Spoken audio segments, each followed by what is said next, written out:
Pemerintah Kota Banjarmasin dan Komisi Pemilihan Umum Banjarmasin berupaya untuk menyukseskan pemungutan suara ulang Pilkada 2020 yang diselenggarakan di 3 kelurahan di Banjarmasin Selatan, yaitu salah satunya dengan membagikan door prize bagi pemilih yang datang ke tempat pemungutan suara pada 28 April 2021 nanti.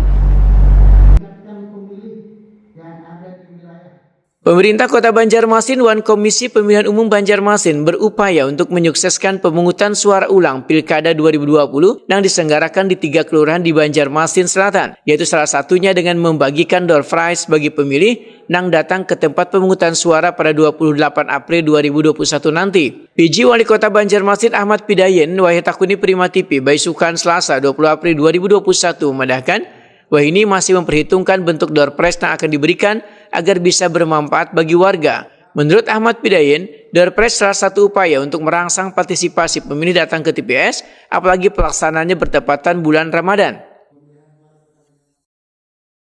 Kita mengumpulkan 80 RT yang akan melakukan PSU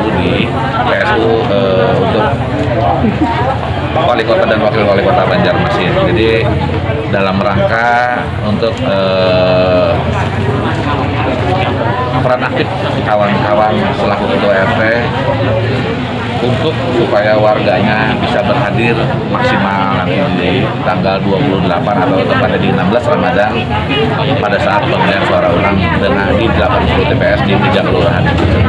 Nah, itulah tadi kita mintakan keluhannya apa dan bagaimana cara supaya masyarakat kita bisa berhadir dengan adanya himbauan-himbauan melalui masjid, sholat, kemudian kawan-kawan juga yang dari kelurahan dan kecamatan dihimbau untuk mensukseskan pemungutan suara ulang.